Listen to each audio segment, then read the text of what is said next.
Welcome to our podcast, Taking Life by the Horns. And take no bull. So what does it mean when we get a compliment and we don't always just accept it and say a thank you? That's what we're going to talk about today. Candy, this is something that you brought up, you wanted to discuss today. Tell us some reasons why. Well, I see a lot of people get compliments throughout the world, and a lot of times we dismiss them or we give a compliment back instead of just being receptive and saying, thanks. Yeah, thank you for that, right? So there's a couple reasons why we might do that, but we also want to point out what it feels like to be the person giving the compliment to, a different perspective. Right. Yes. So some of the reasons and the meaning behind maybe not being able to take a compliment, sometimes it's just as simple as a low self-esteem, not feeling deserving maybe of that compliment. Yes. Sometimes we don't feel worthy. Sometimes we might feel like we didn't deserve it. We have that imposter syndrome going on, that somebody might see the real us because we think that's not really who we are. Yeah, so Dan, we're talking here, there's imposter syndrome. So if you may not understand what the imposter syndrome is, it's something that's very common. When you are successful and maybe you don't feel deserving of that success, or you don't even truly believe that you are successful, but you are. So that's an imposter syndrome. Yeah. And that can kind of show up when we're not able to take a compliment. Definitely that's one of the reasons. Also, sometimes it's past traumas. Yes. How were compliments given to us as a child? Were we given them with a restriction or with a demand maybe? Exactly. So give us an example of, you talked about an example of how this was related to you. An example is maybe you were asked as a child to follow through with something, right? So your parents said, yes, you can go to a friend's house, but make sure you call me when you get there. So you get all the way to your friend's house. You're super excited. You call your parents and said, hey, I made it. Your parents are like, wow, great. Thank you. That was so awesome of you to call me and reassure me, but you forgot to do the dishes. So now you need to come back home and get the dishes done. And so then you start to think, well, maybe I don't want a compliment, because then that's followed by something negative, right? So you're kind of like, never mind, I don't want the compliment. Yeah. And sometimes backhanded compliments. Yeah. So, oh my gosh, you look so pretty today, even in that old dress that is so out of style. That's a backhanded compliment. Yeah. And hearing that a lot as a child will definitely kind of give you a different perspective on what it means to take a compliment. Yeah, exactly. You think, well, if I'm going to get that after you tell me how great I've done something or how great I look, you can just keep it. Yeah. I don't want it. So we reject them. Yeah. And then when a real compliment comes, maybe it's a little harder to take. Exactly. Another thing I put down is anxiety about being in the spotlight. Some people don't like that spotlight. They don't like to be the center of attention. Be noticed. Mm-hmm. Sometimes we don't want other people to see us for who we are. Maybe it goes back to the low self-esteem, this imposter syndrome. We don't want to be in that spotlight because we don't feel comfortable there. So when receiving a compliment, that's definitely being in the spotlight. And there can be some anxiety from that. Again, it could stem from past traumas and past how we were treated as children. You know, was it frowned upon to be the center of attention, to be in the spotlight, or were you praised for that? Yeah. So some of the other things I wrote down is like perfectionism. So you're given a compliment, but you feel like you could have done more. So not being able to take the compliment because you wanted to achieve bigger, better things, and not being able to accept that what you have done was great and you were deserving of that compliment. Yeah, having those higher expectations of yourself sometimes can make you reject those compliments. So thinking that you should have done better, you could have done better, you could have tried harder, and you don't deserve those compliments now. So, yeah. Yeah. So there's some differences between taking a compliment with grace and taking it with humility. Being humble, being self-deprecating. So it's a great thing to be humble, but still we need to be able to say thank you and give ourselves the praise that we deserve, at least be able to accept the praise and not be self-deprecating to ourselves. And some people, when you hear a compliment, will even start being negative and drawing all the negative things that they could have done better and bring out that self-deprecation. Yeah, exactly. We just need to accept that It's okay that we're the smartest, we're the strongest, we're the hardest working. It's okay to accept those things, and especially if somebody points it out to you. But we've also talked about sometimes judgment, Yes. right? Sometimes judgment of ourselves, but judgment of others prevents us from accepting those compliments as well. Right.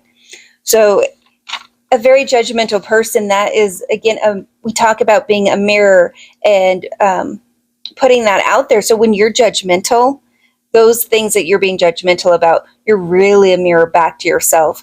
So if you have a hard time taking a compliment, it may or may not be a place of judgment, but check in with yourself. Yeah, exactly.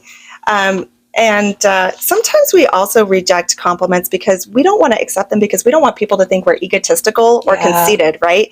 If we accept a compliment, somebody says, oh, you look great, or you've done something amazing, and you say, thank you, you might have the fear that people will think you're conceited, and it makes it really hard to accept those compliments.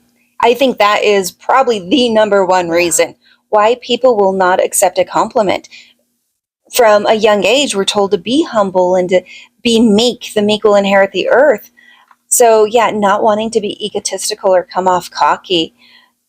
But in the end, somebody is giving you a gift, and we should be able to receive that. They're telling you something that they find is true. And if you believe it or not, what a great thing to be able to accept it and say thank you. Right. So we just need to, if somebody gives you a compliment, tells you you've done a wonderful job, they've acknowledged the hard work you've done, they acknowledge how strong or smart you are, the way to respond is to say thank you. Yeah. That's it. Simply thank you. You can go into, well, thank you for noticing my hard work if you choose to, but just simply saying thank you. But what we often miss is the gift of the giver, right? So one thing I was thinking about as we were preparing for this is like, it's as if you give somebody a present, you give somebody a birthday present, and somebody kind of tosses aside, oh, gee, this old thing, thanks, you know? And how do you feel then as the giver? So remember, when somebody's giving you a compliment and you're not accepting it, think about how you're making them feel. Yeah. Well, we talk about, and we're going to do some podcasts on love languages. Yeah. So it's the same thing. This is a gift that they're giving to you. You should be able to accept it. That's a way for them to show you that they love you, appreciate you, care about you. Even when it comes from a stranger, you know, we can love and appreciate somebody we don't even know. Exactly. Yeah.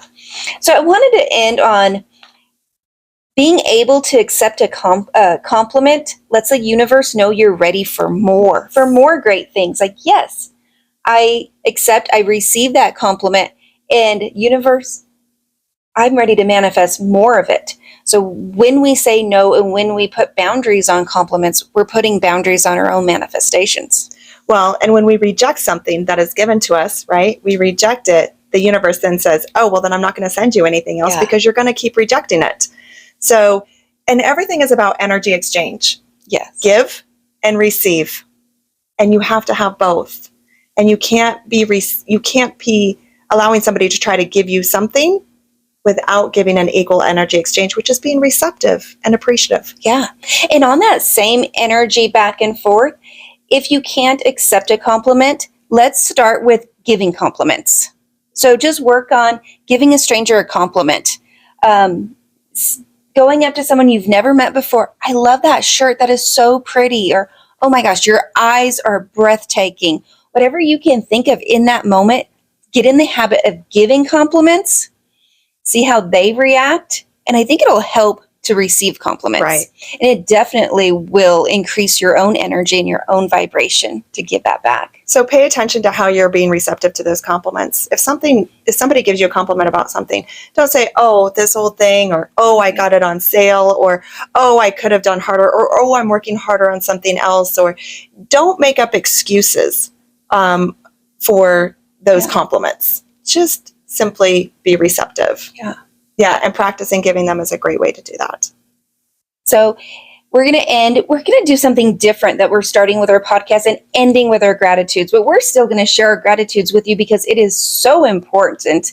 And as we're talking about compliments, that's what I'm grateful for, that a stranger will be able to come up to you and say something to make your day, even just give you a smile, and that you can give that back. You never know who you're going to change their whole day by giving them a compliment, and the compliments that they give and the smiles, that it just pays it forward. So I'm really thankful that as a society, we are able to give and receive compliments. Yes. And I was going to say the opposite. I'm actually practicing being receptive. So when somebody gives me a compliment, I'm practicing being very receptive and appreciative and saying thank you and allowing them to give me that gift, because I know it makes them feel good to offer that compliment to me. What a great idea. The give and the take, the balance of the energy. That's what we're learning. We thank you guys for being on this journey with us. Take life by the horns, where we are on a mission to empower 1 million women to step into their power, believe in their ability to live the life of their dreams, and fearlessly take life by the horns. Thank you guys. Subscribe, comment below. We love doing these for you. Let us know if there's anything special you want us to talk about. We have a lot of great subjects if you don't, and stay tuned for more. Empowering women by their life lessons and manifestation skills, helping you reach your dreams faster. They did it. They'll show you how without making the same mistakes they did. One cowgirl, bull-raising childless wife with multiple businesses and streams of income who is manifesting her dreams into reality. She will help you with your weight loss and wealth goals, making you healthy and wealthy. One badass boy mom with a passion for energy, healing, health, and fitness. She will help you with healing and overcoming limited beliefs to manifest the life you've always dreamt. It's Tennille and Candace, taking life by the horns.